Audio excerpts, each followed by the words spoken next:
Bea, linisin mo muna ang room 107, yung kwarto ni boss. Utos ng OIC ng housekeeping department ng hotel kay Bea. Sige po, ma'am. Sabi niya at kaagad kinuha ang susi at tumuloy sa hotel suite na lilinisin. Part-time job niya ang pagiging cleaner sa hotel habang nag-aaral ng BS Tourism at graduating na rin. Dahil sa pagod ay nakatulog ang dalaga sa kama. Ngunit ginising siya ng isang mainit na haplos at halik ng lalaki. Inakala niya na panaginip lang ang lahat. Hala, Diyos ko! Tingin ng dalaga ng mahimasmasan. Totoong inaangkin siya ng lalaki, ngunit lasing kaya wala sa wisyo.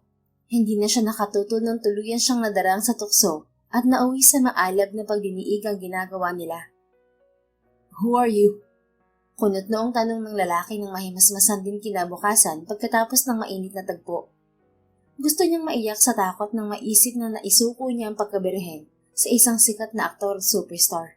Walang iba kundi si Leonard Blanco. Sorry sir, nakatulog ako matapos malinis ang kwarto mo. Nanginginig niyang wika. Lalong nangunot ang noon ng binata. Nasuyod pa siya nito ng tingin habang natatakpan ng kumot ang hubad niyang katawan. You mean you're a cleaner here in the hotel? Manghang untag nito. Opo. Napahilot sa sentido nito si Leonard at impit na napamura. I'm sorry, I lost control. Aalis na po ako. Kumilos si Bea at mabilis ang nagbihis. Aalis na sana siya ngunit maagap siyang pinigil ng binata. Wait, what's your name? Tanong nito. Bea Alvarez po. Part-time cleaner lang po ako rito sa hotel at nag-aaral po ako sa umaga. Napailing si Leonard at naging balisa. Please don't tell anyone what happened to us. I'll pay you. Kukuha sana ng wallet ang binata ngunit pinigil niya. Wag na po.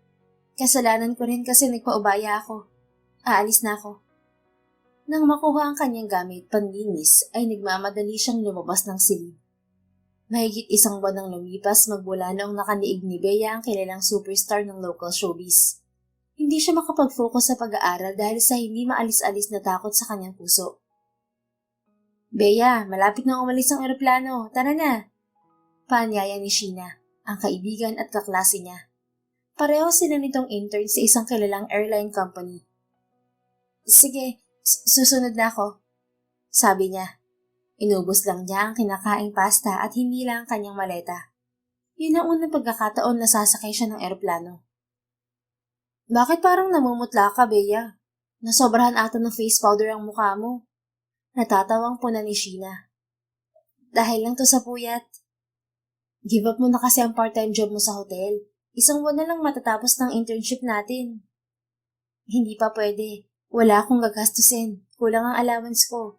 Hinihika pa si nanay kaya hindi pa makabalik sa paglalabada sa hotel. Hindi na talaga kayo inuwian ng tatay mo, no? Umiling siya. Nanikip na naman ang dibdib niya nang maalala ang pag-iwan sa kanila ng tatay niya at sumama sa babaeng nabuntis nito. Sumampa na sila sa eroplano at tumulong sa regular staff. Maya-maya ay ginupo siya ng pagkahilo. Mabuti na alalayan siya ng isang batang pilotong kararating lang. Si Arkin, na kailan lang niya nakilala. Are you okay, Bea? Tanong ng binata. Pinaupo siya nito sa gilid ng pintuan. Nahihilo ako, sabi niya. Nilapitan din siya ni Sheena. Baka bumaba na naman ang blood pressure mo, girl. Okay lang ako, Sheena. No, you're not okay. Giit ni Arkin. Nagtawag na ito ng medical staff. Sinamahan siya ni Arkin sa klinik at tiningnan ng kanyang blood pressure. Bumaba nga ang BP niya. Nang umalag ang eroplano ay lalo siyang nahilo. It's not good, ani Arkin. Lalo ko namutla, girl. Baba ka na muna. Sabi naman ni Sheena. Hindi na alam ni Bea ang nangyayari. Nabibingi siya at pumipintig ang kanyang sentido. Pinababa na siya ng staff at pinahatid sa malapit na ospital bago siya tuluyang nawala ng malay. Nang magising kinagabihan ay galit na mukha ng kanyang ina ang bumungad sa kanya. Ma, anong nangyari? Nangihinang tanong niya. Nagtanong ka pa? Tingnan mo to. Asik ni Isabela. Ibinigay nito sa kanya ang resulta ng laboratory test. Nawindang siya na makitang positive siya sa pregnancy test. Diyos ko. Bulalas niya. Ngayon, Sabihin mo sa akin kung sino ang ama ng dinadala mo, Bea. Hindi mo man lang pinatapos ang graduation mo. Maingat siyang umupo at hindi napigil ang panunubig ng kanyang mga mata. Ginupo na siya ng takot at hindi nakapagsinungaling sa ina. Si Leonard po, ma. Bunyag niya. Napahawak sa dibdib nito ang ginang. Hinapo na dahil sa labis na emosyon. Si Leonard Bianco? Yung artista na may-ari ng La Bianco Hotel and Casino? Opo, pero lasing po siya noon at nakatulog ako sa kwarto niya nung naglinis ako. Nawalan din ako ng kontrol at hindi ko siya napigil. Isang malakas na sampal ng ginang ang tumama sa kanyang pisngi. Naudot ang kanyang paliwanag at napahagulgol na lamang. Sisirain ng lalaking yun ang kinabukasan mo. Hindi pwedeng matigil ka sa internship mo. Kakausapin ko si Leonard. Huwag na, ma. Hindi niya napigil ang kanyang ina na lumisan. Bumuti na rin ang kanyang pakiramdam kaya nakiusap siya sa doktor na payagan siyang makalabas. Ginamit niya ang perang naitabi upang bayaran ang bill nila sa ospital.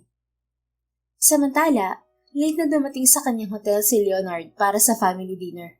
Tumuloy na siya sa VIP dining room. You're late, iho. Bungad ng kanyang ina. Humalik siya sa pisngi nito. Sorry, kakatapos lang ng conference meeting namin for the movie. Sabi niya, kagad siyang naupo sa silyang katabi ng ginang. May bago ka bang movie, anak? Yes, with Althea Ramirez. Wow, matagal ko na pangarap na makatambal mo sa teleserye o movie si Althea. Napakaganda niya at sobrang sikat na rin ngayon. Hindi niya magawang ngumiti dahil alam niya kung gaano kakomplikado ang buhay ni Althea behind the camera. May cheating issue rin ito sa dating non-showbiz boyfriend. May abortion issue rin. Let's eat, ma. I'm hungry. Sabi na lang niya upang matigil ang kanyang ina. Dalawang kapatid nitong babae ang kasama nila sa dinner at mga pamangkin. Kung kailan napasarap ng kain niya ay may staff na umabala. Pasensya na po sa abala. May babae pong gusto kayong kausapin, Sir Leonard. Nag-e-skandalo po. Baka may taga-media na makakita. Sabi ng lalaking staff. Sino yon? Ako ang haharap. Sabi naman ng kanyang ina. No, ma. Let her in. Sabi niya. Pero baka manggulo siya, anak. May security naman. Sige na, papasokin niyo. Hindi ko sila haharapin sa labas. Tumaliman naman ng lalaki. Ilang minuto silang naghintay nang bumalik ang lalaking staff kasama ang pamilyar na ginang. Teka, isa siya sa laundry staff ng hotel Sabi ng kanyang ina. It makes sense bakit pamilyar kay Leonard ang ginang. Ang nakapagtataka ay bakit galit ito. Ano pong problema? Tanong niya sa bisita. Napatayo siya nang sumugod ang ginang at inabutan siya ng isang papel na asul. Nagimbal siya dahil isa itong pregnancy test result. Sa anak ko yan. Naka-duty siya sa airport bilang intern at hinimatay kaya dinala sa ospital. Buntis siya at inamin niya ikaw ang ama. Nagagalaiting batid ng ginang. Sinong anak mo, Isabela? Eksaheradong tanong naman ni Camila na ina ni Leonard.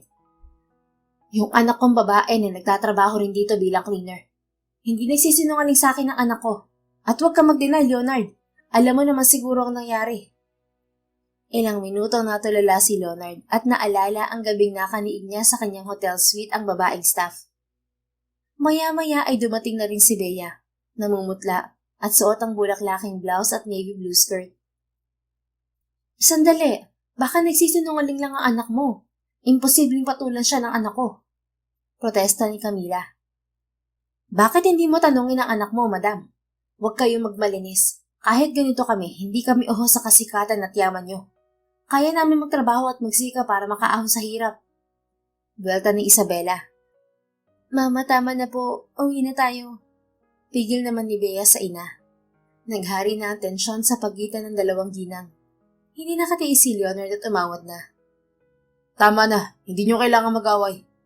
Anya. Pero anak, sisirain na mag-inang yan ang karir mo. Apila ni Camila. Huwag nyo silang husgahan agad, ma. It's also my fault. Hindi ko itatanggi na ako ang ama ng dinadala ni Bea. Pananagutan ko siya. Walang abog niyang pa siya. Ano? Nahihibang ka na ba, Leonard?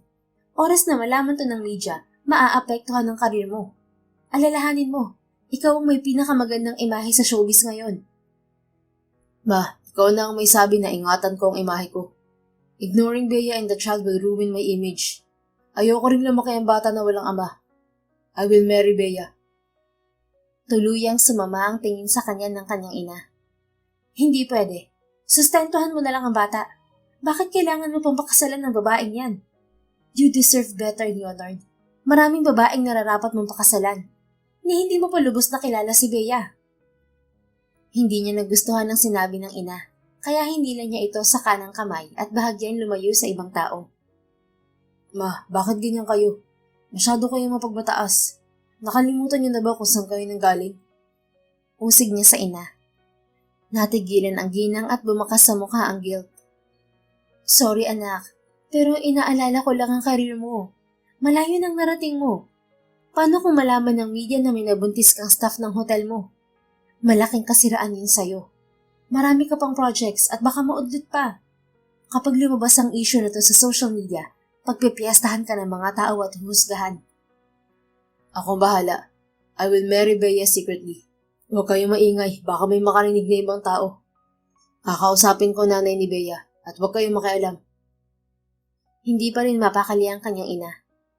Peperahan ka lang na mag-ina na yan, anak. Umigting ang panga niya sa gigil at nairita sa inasa ng ginang. Ma, huwag naman kayo mag-isip ng masama sa taong hindi niyo pa lubos na kilala. Kaya nga, hindi natin kilala ang pamilya ni Bea. Baka mamaya may ibang lalaki pang gumalaw sa kanya at ipapaako lang sa iyo ang bata. Maraming mapagsamantalang tao ngayon. Baka matulad ka sa ibang artista na dahil sa pregnancy issue ay nawalan ng projects. Napabuga siya ng hangin. Naintindihan ko, ma.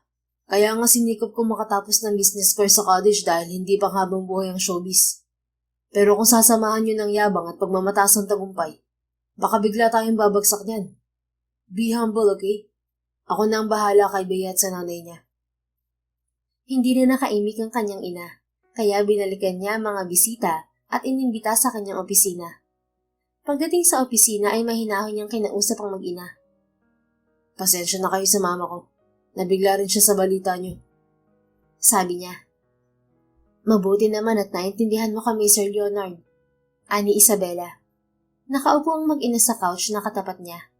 Pansin niya na matamlay si Bea at hindi niya maiwasang titigan ang natural nitong ganda na hindi nakakasawa. Hindi ko po tatakasan ng responsibilidad ko kay Bea. Salamat, sir. Pasensya na rin sa eskandalo. Natakot lang ako kasi graduating ng anak ko. Nagsimula ng internship niya sa airport. Sabi ng ginang. Para saan pong internship ni Bea? Para sa BS Tourism. Magiging flight attendant siya. Iginapang kong pag-aaral niya. Naglalabantera ako sa kung saang hotel para lang makatapos siya ng pag-aaral. Iniwan na kasi kami ng tatay niya. May anak akong lalaki na merong autism kaya sobrang hirap na ako lang mag-isang nagtataguyod sa mga anak ko. Napaluhan ang ginang habang nagkukwento.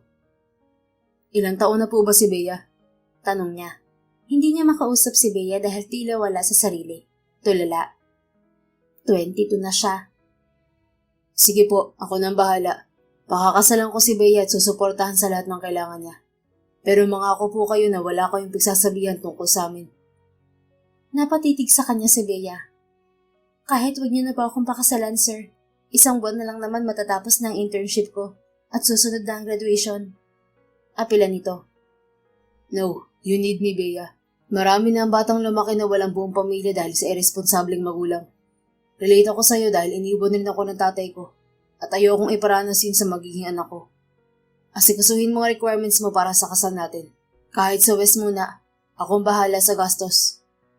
Hindi na umimik ang mag-ina na tila wala pa rin sa wisyo. Nagkasundo na rin sila at nagbigay siya ng 10,000 para sa papeles na kailangan ni Bea. Tila naman nakalutang pa rin sa hangin si Bea. Hindi siya makapaniwala na pakakasalan siya ng artistang kay tagal niyang hinangaan. Mula sa hotel ay pinahatid pa sila ni Leonard sa driver nito pa uwi. Pagdating sa kanilang bahay ay saka lang siya nahimasmasan. Mabuti na lang mabait si Sir Leonard. Paano kung salbahe siya katulad ng nanay niya? Paano ka na, Bea? Palatak ni Isabela. Lumuklok siya sa sofa na yari sa kawayan. Pero napipilitan lang po si Leonard, ma. Walang sigla niyang sabi. Matututunan ka ninyang mahalin, anak. Ang mahalaga, hindi lalaking walang ama ang anak mo. Ramdam mong hirap ng walang tatay, kaya wag mo iparana sa anak mo. Sinasabi ko sa'yo, hindi madali maging single parent. Dumating na rin ang 15 anyos niyang kapatid na lalaki galing paaralan. Nagsusumbong ito na may kaaway kaya inasikaso ng nanay niya. Papasok na po ako sa kwarto, ma. Paalam niya. Bukas mo na asikasuhin ang requirements mo para sa kasal, Bea. Sasamahan kita. Ani Isabela. Opo, ma. Isang linggo inabot ang proseso ng papeles ni Bea. Nagkasundo na rin sila ni Leonard sa schedule ng kasal sa West. Lunes ng umaga ang kasal at sa tanggapan ng West na sila nakita. Nabasa niya ang birth certificate ni Leonard at nalamang 30 anyos na pala ito. 8 taon ang tanda sa kanya. Tanging ina at kapatid lamang ni Bea ang kasama niya sa kasal at pansin niya na wala ang mama ni Leonard. Nasaan ang mama mo, Leonard? Tanong ni Isabela sa binata. Hindi po siya pupunta. Anito. Bakit? Dahil ayaw niya sa anak ko? Hindi naman siya makikisama. Napangiti si Leonard. Hayaan na po natin si mama. Nagtatampo lang yun. Nang dumating ang judge ay lumapit na sila ni Leonard sa harap ng lamesa nito. Ayaw na paawat ng kaba ni Bea. Lalo nang hawakan ni Leonard ang kanang kamay niya. Napatitig siya rito. Natatakot ka ba, Bea? Tanong nito. Medyo. Baka kasi may makakita sa atin na ibang tao at maintriga tayo. Huwag kang matakot. Pagkatapos ng kasal sa bahay na tayo uuwi. Saang bahay? Sa bahay ko sa Makati. Kasama ba ang mama mo? No, pero minsan bumibisita siya sa bahay kung wala akong schedule ng taping. Kailangan bang titira rin ako sa bahay mo? Okay lang naman na kay mama ako. Of course. Kakausapin ko ang part-time maid ko na mag-stay in para may kasama ka. Ihahatid sundo ka rin ng driver sa school o sa airport. Kailangan matapos ang internship mo bago ba halata ang pagbubuntis mo. Mag-stay ka muna sa bahay hanggang sa mga anak ka. Pwede ka namang magtrabaho pagkatapos mga anak. Nasurpresa si Bea dahil sa ugali ni Leonard. Kung gaano kabait ang ginagampanan nitong role sa teleserye at movie, ay ganoon din ito sa totoong buhay. Pero anong malay niya? Baka nagbabait-baitan lang ito. Tumahimik na sila nang magsimula ang seremonya. Pagkatapos ng kasal ay tumuloy na ang mag-asawa sa bahay ni Leonard sa Makati. Nagpa-deliver lang ito ng pagkain mula sa hotel. Wala silang bisita maliban sa ina at kapatid ni Bea. Sana inibita mo malang ang tiyahin mo kung ayaw ng nanay mo, Leonard. Sabi ni Isabela. Sabay na silang lahat na nanghalian. Inibita ko po sila pero busy. Ani Leonard. Baka sinabihan sila ng nanay mo na wag pupunta. Wag lang nalang apihin ng anak ko, talagang magkakagulo. Na, tumigil nga kayo. Saway ni Bea sa ina. Nako Bea, wag kang papayag na apak-apakan ka ng ibang tao. Alam mo sa sarili mo na wala kang ginagawang masama. Ang ibang tao pa naman kapag alam na mahina ka at hindi lumalaban, lalo kang aabusuhin. Tumahimik si Bea nang mapansin ang seryosang mukha ni Leonard. Naiilang pa rin siyang kausapin ito. Nahuli siya nitong nakatitig at biglang napangiti. Kumain ka pa, Bea. Kailangan mo bumawi ng lakas dahil sa morning sickness. Saka ka na bumalik sa internship kapag kaya mo na. Anito. Tumango siya at muling sumubo ng pagkain. Tama si Leonard, anak. Ako na kukuha ng gamit mo sa bahay mamaya. Singit naman ni Isabela. Samahan na po kayo ng driver, ma. Gamitin niyo ang kotse. Ani Leonard. Oo, siya sige. Para hindi na ako babalik dito. Pagkatapos kumain ay nilibot ni Bea ang bahay ni Leonard na may 2 palapag. Ang ganda ng disenyo, moderno, at halos salamin ang dingding sa palibot ng lobby. Kitang-kita ang hardin sa labas na merong Olympic swimming pool. Kumistot ang dalaga nang may kamay na tumapik sa kanyang kanang balikat. Napalingon siya kay Leonard. Nariyan ang mga gamit mo, Bea. Dalhin mo na sa kwarto. Sabi nito. Saang kwarto? Nautal pang tanong niya. Sa kwarto ko. Kailangan pong magkasama kaagad tayo sa kwarto? Mahinang tumawa si Leonard. I like your innocence, Bea. Kasal na tayo kaya huwag kang mailang.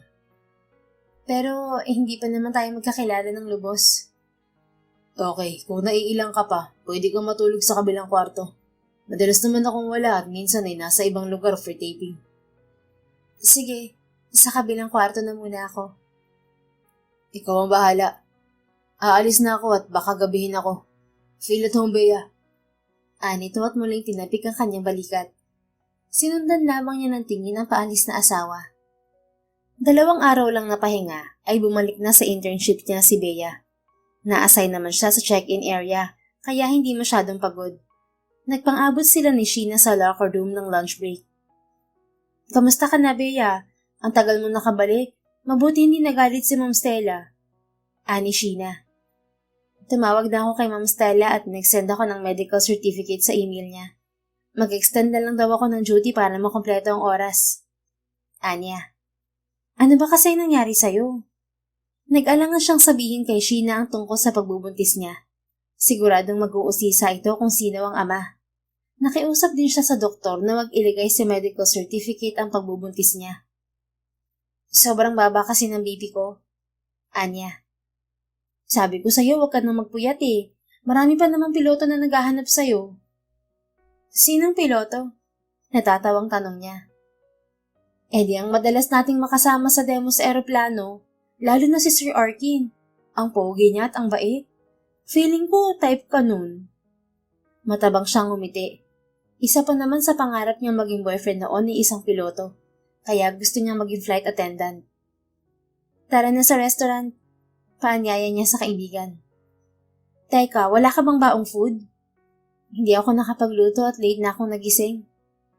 Share na lang tayo sa kanin ko, naparami eh. Ulam na lang ang bilhin mo. Tumuloy na sila sa restaurant kung saan sila madalas kumakain ni Sheena. Naging maselan siya sa pagkain simula nang makaramdam siya ng morning sickness. Siya nga pala, Bea, sabi ni Ma'am Stella after graduation natin, sasabihin na niya kung sino ang mahahire ng 2 airline companies. I'm sure kasama ka kasi sa ganda pa lang pasado na. Ani Sheena. Bumagal ang pagsubo ni Bea ng pagkain nang maisip ang kanyang pagbubuntis.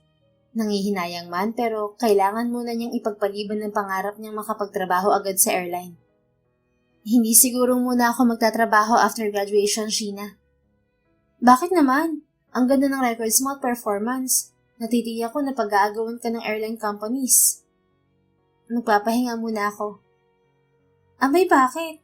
Sayang ang opportunity, girl. Bihira ang ma-hire ka agad ng airline companies pagkatapos ng internship. Gusto ko magpahinga muna ng 1 taon. Ang tagal naman. Kung sa bagay, halos wala ka ring pahinga kasi sabay ng pag-aaral at trabaho mo. Hindi na siya umimik at nag-focus na sa pagkain. Kinagabihan pag-uwi ni Bea sa bahay ni Leonard ay wala pang tao. Hindi pa rin dumating ang kasambahay. Hindi na siya nag-duty sa hotel dahil ayaw ni Leonard. Nagluto pa siya ng hapunan at naglinis ng bahay. Umaasa siya na maagang makakauwi si Leonard. Pero inabot na siya ng 10:00 sa paghihintay. Wala pa ito. Kung kailan matutulog na siya ay saka dumating ang kanyang asawa.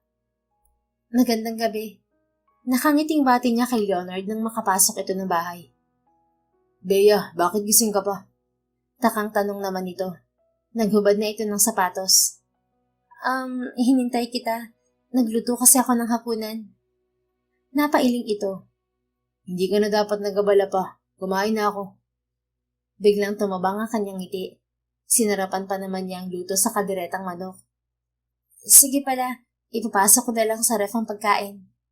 Anya at pumasok sa kusina. Hindi niya akalaing susundan siya roon ni Leonard. Kumuha ito ng tubig sa ref. Next time, huwag ka na magluto ng marami at huwag mo akong hihintayin. Matulog ka ng maaga. Aalis ako bukas at may taping kami sa Zambales. 1 week yun. Anito. Kung magtatagal ka, baka pwedeng umuwi muna ako sa bahay namin. Hindi na kailangan, Bea. May makakasama ka naman dito eh. Mag-iiwan ako ng pera na gagastusin mo. Kailan ba ang check-up mo sa doktor? Sa Monday na ulit. Nasa Zambales pa ako niyan. Magpasama ka na lang sa nanay mo. Nag-hire na ako ng bagong driver na regular na maghahatid sundo sa'yo. Iwasan mong bumiyahe mag-isa o lalabas ng bahay. Maraming kapitbahay ang nakakakilala sa akin dito. At baka magduda sila sa'yo. Alam nila na wala akong katulong na stay-in. Tango lang siya ng tango, pero ramdam niya ang pagbigat ng kanyang dibdib. Hindi niya alam kung hanggang kailan siya itatago ni Leonard. Gusto niyang makuha rin ang loob nito. Kung aalis ka bukas, marami kang dadaling gamit. Tulungan na kita mag-impake. Sabi na lang niya. Wag na, Bea. Matulog ka na lang. Nagbukas pa ng isang bote ng red wine si Leonard. Halatang pagod na ito at wala sa mood. Sige, papasok na ako sa kwarto. Iniwan na lamang niya ito. Sa nagdaang isang linggo ay napadalas ang pagkahilo ni Bea, kaya madalas siyang late sa airport. Bumawi naman siya sa overtime at pinagbuti pa ang trabaho. Dumating na ang on-call na kasambahay ni Leonard kaya hindi na siya nahihirapan sa gawaing bahay.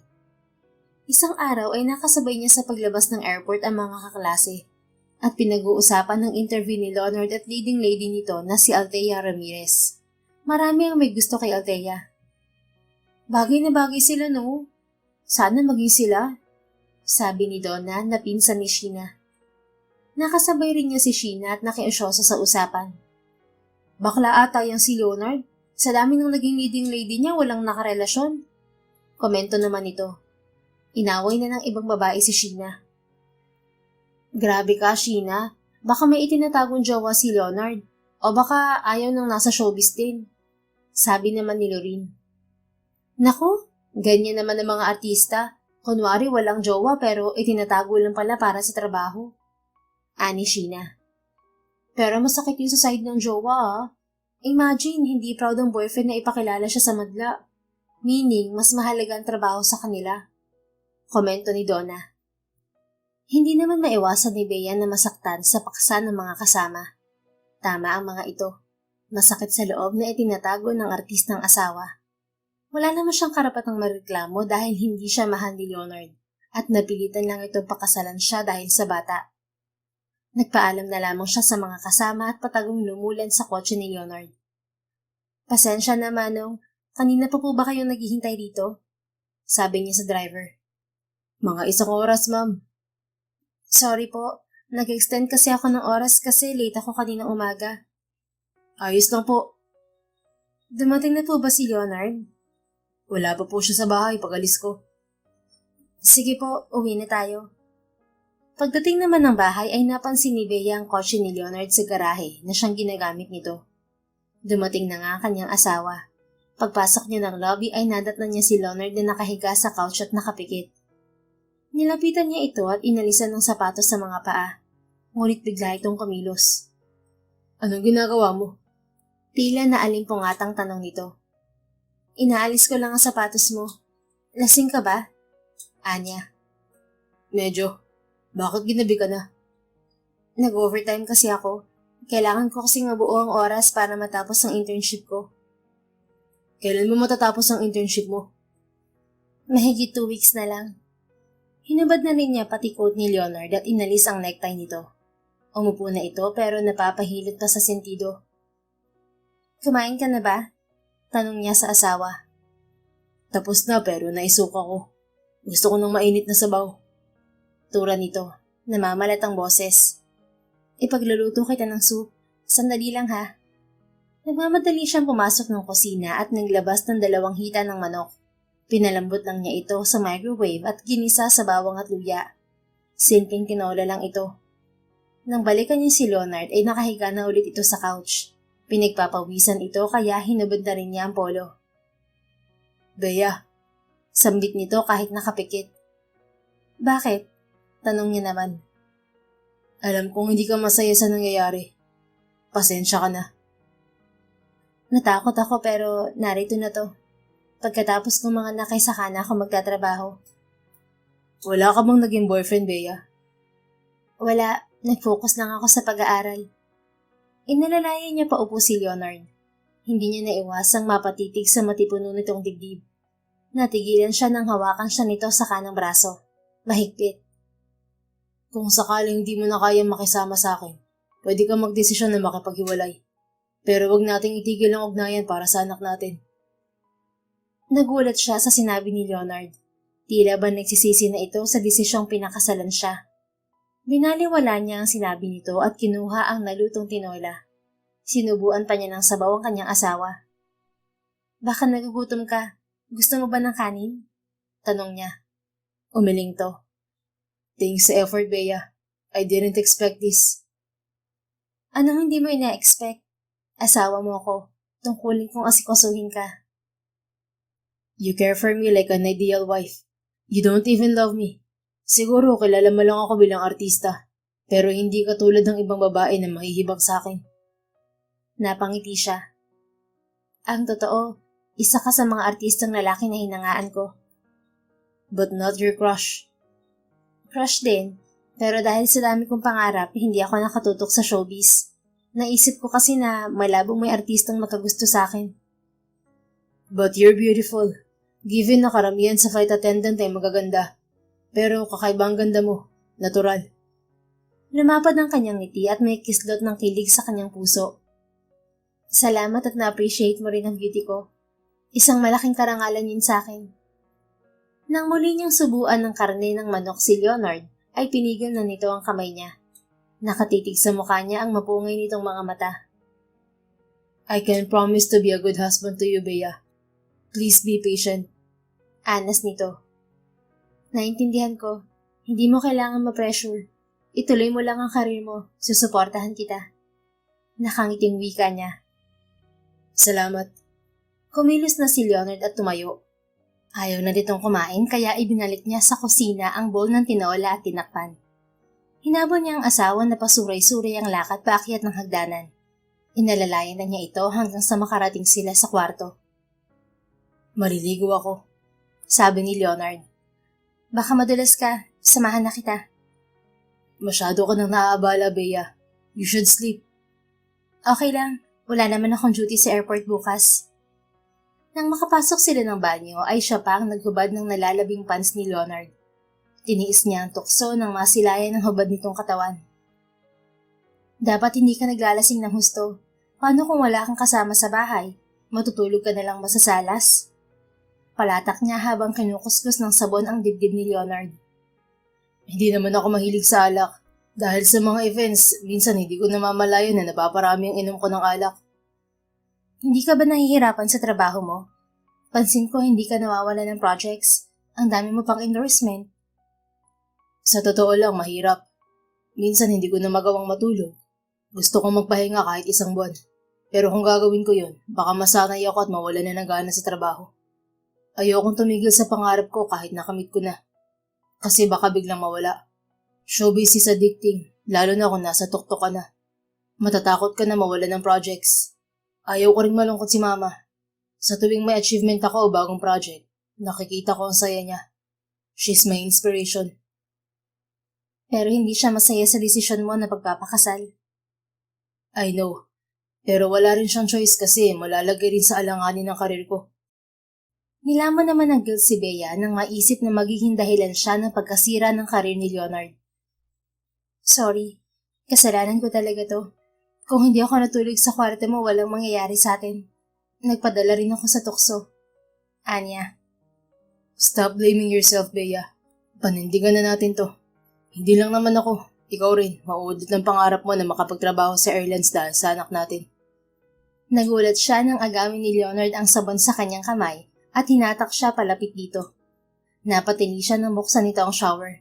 Nabasa na rin siya kaya tuloy naligo na rin. Ang lamig, reklamo niya. Hindi mo kasi minuksan ng heater. Magbanlaw ka na. Natatawang sabi nito. Wala akong tawag dito, Leonard. Use mine. Sige, pupunta na ako sa kwarto ko. Hinila niya ang tuwalya mula sa steel bar at sana'y aalis na siya. Ngunit pinigil siya ni Leonard sa kanang braso. Good night, Bea. Sabi nito sa malamyos na tinig. Hindi siya nakahuma nang siilin siya ni Leonard ng halik sa mga labi. Mabilis ngunit nag-iwan ng mainit na sensasyon sa kanyang kaibuturan. Good night. Tugon niya at tuluyang lumisan. Saka lang siya tumili sa kilig paglabas ng kwarto. Kinabukasan ay hindi na naabutan ni Bea si Leonard. Umalis na ito, pero nagtataka siya kung bakit may bundle ng pera sa kanyang kamay. May sulat pa itong nakaipit at nagsasabing mag-shopping siya. Bumangon siya at kaagad na nagtungo sa kusina. Nadatnan niya roon si Aling Marlene. Ang kawaksi. Mabuti gising ka na, ma'am. May itinirang pancake si Leonard at mango juice para raw po sa'yo. Sabi ng ginang. Hindi niya naitago ang ngiti dahil sa galak. Talaga po?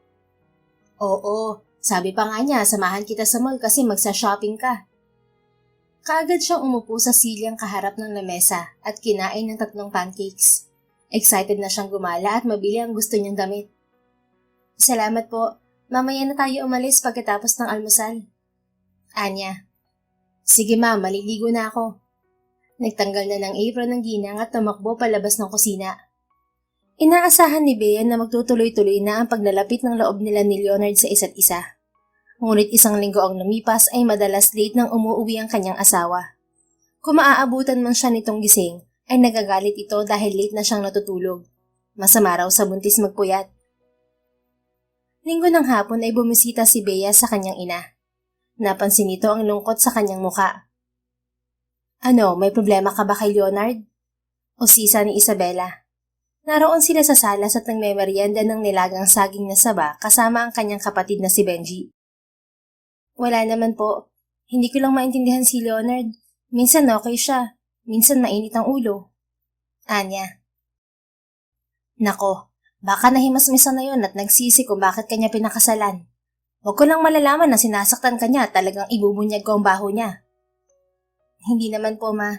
Sa dami ng projects ni Leonard talagang stress ang aabutin niya at sobrang pagod. Ginagawa ko naman ang makakaya ko para maasikaso siya sa tuwing uuwi siya. Obserbahan mo si Leonard anak. Kung pansin mo ay hindi na healthy ang pakikisama sa kanya, huwag mo nang pilitin. Mag-usap kayo. Pwede namang suportahan niya ang bata kung talagang ayaw niya sa'yo. Hindi ko rin ipipilit na makisama ka sa kanya kung mahihirapan ka lang. Siya itong nagpumilit na magpakasal kayo, kaya umaasa ako na magagampanan din niya ang pagiging asawa sa'yo.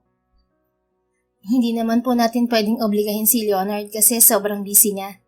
Halos wala na siyang oras matulog. Hindi dahilan yun anak. Kahit anong busy ng tao, kung gusto niya ang buhay may asawa, maglalaan siya ng oras. Siguro talagang napipilitan lang siya. Sino ka ba para maging priority ng isang Leonard Bianco na pinakasikat na artista sa bansa?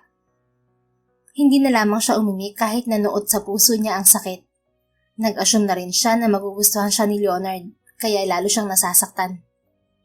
Bago lumubog ang araw ay nagpa siya si Bea na umuwi na. Pagdating ng bahay ay nasurpresa siya sa maagang pag-uwi ni Leonard. Saan ka nang galing? Tanong ni Leonard sa matigas na tinig. Nakaupo lang ito sa couch at hawak ang cellphone. Binisita ko lang si mama at kapatid ko. Kasual niyang tugon. Nagpunta si mama rito kanina pero wala ka. Sana magsabi ka sa akin kung aalis ka para alam ko. Hindi rin sumasagot sa tawag ko ang driver. Wala ka rin binigay na contact number sa akin. Binigay ko na sa'yo ang contact number ko. Naisulat ko sa papel. Hindi ko maalala at walang nakasave sa phone ko. Pakitype dito ang number mo. Inabot nito sa kanya ang cellphone nito. Nagtipa naman siya ng numero at naisave sa cellphone ni Leonard. Ibinalik din niya kaagad ng cellphone dito. Magluluto muna ako ng hapunan. Paalam niya. Umuwi ang kawaksi kaya siya ang magluluto. Pagpasok niya ng kusina ay nawindang siya nang may naluto na roong ulam. Kumislit siya nang biglang pumasok si Leonard. Si mama ang nagluto ng food. Nagdala rin siya ng maraming prutas. Kailangan mo mga yun. Sabi nito. Hindi niya alam kung matutuwa o kakabahan sa hakbang ng kanyang binan. Galit ba si mama? Tanong niya sa asawa. Expect mo na galit siya kasi wala siyang nadatnang tao rito. Paalis na siya nang dumating ako at akala niya kasama mo ko. Mabuti na abutan ko siya at nakapasok ng bahay. Sorry talaga. Namiss ko lang kasi ang mama at kapatid ko. Ibinaba niya ang tingin sa dibdib ni Leonard nang mapansing nakatitig ito sa kanyang muka. Humakbang pa ito palapit sa kanya at bigla siyang inakbayan. It's okay, magpahinga ka muna. Gagawa ako ng orange juice. Sabi nito. Ako na ang gagawa. Apila niya. Ako na. Hindi na siya namilit at pumasok na ng kwarto at nagbihis. Simula nang ibigay ni Bea ang contact number niya kay Leonard ay napadalas ang pagtatanong nito sa status niya. Last week na ng internship niya at nakakaramdam na rin siya ng morning sickness. Nasanay na siya sa palaging pangungumusta ni Leonard, kaya nanibago siya nang hindi na naman ito nagparamdam. Bakit parang binagsakan ka na langit riyan, Bea? Tanong ni Sheena nang matatnan siyang tulala habang nakaupo sa harap ng lamesa. Naroon sila sa restaurant at naghihintay ng order na pagkain. May baon siyang pagkain pero mas gusto niya ng Japanese food. Wala, inaantok lang ako. Palusot niya. Asus, palagi ka namang inaantok pero hindi ka ganyang katamlay. At saka pansin ko parang lumalapad ang balakang mo. Hinipo rin niya ang kanyang balakang. Hindi naman makapal lang ang tela ng skirt ko. Dahilan niya. At saka pansin ko, napapadalas ang kain mo ng Japanese noodles at beef teriyaki. Dati naman ayaw mo nun. Para kang nagliliya. Tumawa pa si Sheena. Hindi niya pinansin si Sheena. Nabaling ang atensyon niya sa dumating na lalaki. Ang gwapong piloto na si Arkin. Sino naglilihi? Tanong ng binata. Narinig pala ang sinabi ni Sheena. Wala po Sir Arkin. Binibiro ko lang si Bea. Ani Sheena. Umupo na sa silyang bakante si Arkin katapat ni Bea. Hindi siya nakailig sa malagkit na titig ng binata. Walang boyfriend o asawa si Bea, di ba? Paano siya mabubuntis? Masyado kang bully sa kaibigan mo, Sheena. Nakangiting sabi ni Arkin. Hindi naman pambubuli yun, sir. Joke lang kasi sobrang seryoso ng beshi ko na yan. Mukhang malungkot ka nga, Bea. Siguro dahil matatapos na ang internship nyo. Sure naman ako na ma-hire ka rito. Matabang siyang umiti. Dapat ay masaya siya dahil pangarap talaga niyang makapagtrabaho sa sikat na airline company sa bansa. Ang problema, kahit ma-hire siya, hindi pa siya pwedeng magtrabaho. Next year na po ako magtatrabaho, sabi niya. Bakit? Curious na tanong ni Arkin. Hindi pa po ako ready. Masyado ako napagod nitong nagdaang 4 na taon sa pag-aaral at trabaho. Okay lang yan. Anytime naman pwede kang mag-apply rito. Akong bahala sa'yo. Ayan, may backer ka na, Bea. Lakas mo talaga. Sabad naman ni Sheena. Napisil pa siya sa hita. Alanganin siyang ngumiti dahil ramdam niya ang lalim ng titig sa kanya ni Arkin. Noon pa man ay nahahalata niya ang concern nito sa kanya. Kung hindi siya kasal kay Leonard, hindi niya iiwasan si Arkin. Samantala, maaga natapos ang taping ni Leonard para sa movie at hindi siya nagtagal sa venue. Nakailang tawag na siya kay Bea pero hindi ito sumasagot. Sa airport tayo, James. Utos niya sa driver nang makasakay ng kotse. Yes, sir. Kaso traffic ngayon, baka gabihin tayo. I don't care. Hindi sumasagot si Bea. Sinabi ko na agahan niyang labas sa airport dahil may emergency ang driver niya. Hindi siya masusundo. Susunduin po ba natin si Ma'am Bea? Yes, baka mapilitan siya mag-taxi. Nagmaniobra naman ang driver. Inabutan na sila ng traffic lalo't rush hour na. Ilang araw na rin na hindi sila nakapag-usap ng harapan ni Bea dahil madalas mag-uumaga na siyang umuwi. Naging busy rin ito dahil patapos na ang internship. Ilapit mo sa exit ng airport ang kotse, James. Sabi niya sa driver nang makarating sila sa airport for domestic flight. Yes, sir. Naghintay sila ng ilang oras pero hindi pa lumalabas si Bea. Inabot na sila ng gabi. Naiirita na siya dahil wala pa ring sagot sa mensahe ang kanyang asawa. Maya-maya ay namataan niya ang grupo ng flight attendant na iba ang uniform, katulad kay Bea. Kasunod na mga ito si Bea, pero may kasamang lalaking piloto. Nariyan na po si Ma'am Bea, sir. Ani James. Natigilan siya nang mapansin ng lalaking piloto ang may hawak sa maliit na maleta ni Bea. Obvious na masaya ang mga ito habang nag-uusap. Wala dapat yung mali siya, ngunit tila may kung anong kumukurot sa kanyang puso. Masakit. Nawala siya sa wisyo at binuksan ng pinto. Sir, huwag kayong lalabas. Dudumugin kayo ng mga tao. Tigil sa kanya ni James. Nahila rin niya pasara ang pinto nang mahimasmasan. Mariing nagtagis ang kanyang bagang sa gigil, lalo nang mapansing halos akbayanan ng lalaking piloto ang kanyang asawa. Lapitan mo si Bea, James. Sabihin mo naghihintay ako. Baka kung saan pa sila makarating ng lalaking kasama niya. Iritableng utos niya sa driver. Sige po. Bumaba ng kotse si James at sinalubong si Bea. Nagulat pa ang kanyang asawa nang makita si James at nagpaalam sa piloto. Sumunod din ito kay James. Binuksan na ni Leonard ang pinto sa backseat at pinapasok si Bea. Nasurpresa pa ito. Bakit kayong nagsundo sa akin? Wala ba si Mang Greg? Tanong nito nang makaupo. Umuwi siya dahil may emergency sa pamilya. Kanina pa kami rito at ni isa sa tawag ko wala kang sinasagot. Anya sa matigas na tinig. Kasi naka-silent mode ang phone ko. Nakalabas ka na pero hindi mo pa rin tinignan ng cellphone mo. Naubos na ang oras mo rin sa pilotong kasama mo. Kalalabas lang namin at nakasabay ko ang mga piloto. Mga kaibigan ko rin ang kasama ko. Hindi matanggap ng sistema ni Leonard ang paliwanag ni Bea dahil pansin niya ang lalim ng titig ng piloto rito habang nag-uusap kanina. Wari sasabog ang dibdib niya sa inis pero pilit niyang itinatago. Let's go home. Utos niya kay James. Tumalima naman ang driver at kaagad na nagmaniobra. Pagdating ng bahay ay lalo siyang nairita dahil tumawag ang piloto kay Bea. Anong problema? Inis niyang tanong sa asawa. Naiwan ang paper bag ko na may sapatos at yung binili kong flower vase na 2. Nababalis ang tugon ni Bea matapos makausap ang piloto. Naiwan sa piloto? At bakit alam niya number mo? Mariing kumunot na kanyang noo. Nahilo kasi ako kanina kaya nagboluntaryo si Sir Arkin na magdala ng gamit kong mabibigat. Nagtatanong siya ng address ko para ihatid ang gamit. Matagal na niyang alam ang number ko kasi hiningi niya kay Sheena. Hindi pa tayo kasal nun. Nakalimutan mo? O sinadya na wag ibigay sa'yo ang bag para may dahilan siya napuntahan ka? Nakalimutan ko nga kasi biglang dumating si Kuya James at minadali ako kaya ang maleta lang ang nakuha ko kay Sir Arkin.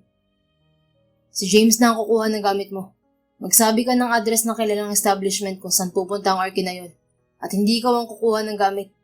Gabi na, dapat hindi ka na pag-alagala sa labas. Tinalikuran na niya ang asawa at pumasok ng kusina. Natulala naman si Bea sa naging reaksyon ni Leonard at biglang pagkayamot nito kay Arkin. Hindi na niya ginatungan ng init ng ulo nito at sinunod na lamang ang gusto nito. Ang driver na ang inutusan niya upang kunin ang gamit kay Arkin. Pinuntahan niya sa kusina si Leonard at sana'y tutulungan sa paghahanda ng hapunan. Leave it to me, Bea. Magpahinga ka na. Bigyan ni Leonard. Pero hindi naman ako napagod ng husto. Kahit na. Hindi na siya nagpumilit at nagtungo na sa kwarto. Pagpasok ng kwarto ay kaagad siyang nagbukas ng aircon, ngunit biglang umingay. Napatili siya sa akalang sasabog ang aircon. Wala pang 1 minuto ay nakarating na sa kwarto niya si Leonard. May suot pang itim na apron. Bakit? Balis ang tanong nito. Ang aircon, sira ata. Natataranta pa ring tugon niya. Na-off niya ang aircon pero muling binuksan ni Leonard. Lalo itong umingay at mainit na hangin ang naibuga. Nagloko na naman ang aircon. May sira na to. Huwag mo na yung gamitin. Sabi nito. Sige, electric fan na lang ang gagamitin ko. No, mainit dito kung walang aircon. Lipat ka na lang sa kwarto ko. Matiim siyang tumitig sa asawa na nooy nakatingin din sa kanya. Okay na ako sa ganito. Sanay naman ako matulog na mainit. Huwag nang matigas ang ulo, Bea. Dapat nga sa simula pa lang doon ka na sa kwarto ko natutulog. Anong silbi ng kasal natin? Mas mababantayan kita kung katabi kitang matulog. Ngumuso siya. Para namang natutulog ka rito madalas. Bulong niya. Anong sabi mo? Matabang siyang ngumiti dahil narinig pala siya ni Leonard. Wala. Sabi ko nga din ako matutulog sa kwarto mo. Sinimulan na niya ang paghahakot ng gamit. Bumalik na rin sa kusina si Leonard matapos mabuksan ang kwarto nito. Pagdating sa kwarto ni Leonard ay hindi pa nagbihis si Bea at inayos ang mga damit sa closet ni Leonard. Inokupan niya ang espasyo sa kaliwang side ng closet. Kung kailan maghuhubad na siya ng damit ay biglang bumukas ang pinto at pumasok si Leonard. Ay palaka! Tili niya. Mabilis niyang ibinaba ulit ang laylayan ng kanyang blouse. Ano bang tinatago mo, Bea? Naligo na tayo ng sabay noon. Nahihiya ka pa ba? Seryosong tanong ni Leonard. Bitbit na nito ang paper bag niya na ipinakuha kay James mula kay Arkin. Hindi. Nagulat lang ako. Anya. Itinuloy niya ang paghuhubad pero nakatalikod. Sapatos at flower vase lang ba talaga ang laman ng paper bag mo, Bea? Nilingon niya ang asawa. Hinalungkat na nito ang paper bag at may inilabas na pulang kahon. Oo. Ano yung pulang kahon? Ako dapat ang magtatanong niyan. Nanlaki ang kanyang mga mata nang buksan ni Leonard ang kahon. Chocolate pa lang naman ito. Imported at mukhang mamahalin. May kasamang greeting card pa sa loob ng kahon. Kanino galing yan? Kabado niyang tanong. Of course, sa manliligaw mo, kay Arkin. Nawindang siya nang kinuyumos ni Leonard ang card at itinapon sa basurahan. Hindi naman niya binigay yan sa akin kanina at saka hindi ako nililigawan ni Arkin. Anya. Ito ang dahilan kung bakit pilit inihabol ni Arkin ang bag mo para maisingit ang chocolate. Huwag kang magkunwari, Bea. Alam kong aware ka sa intensyon ni Arkin. Hindi niya alam na kasal ka na kaya agresibo na siyang mandigaw. Pero hindi ko naman siya kinokonsinte. Hinahayaan mo siyang maging close kayo.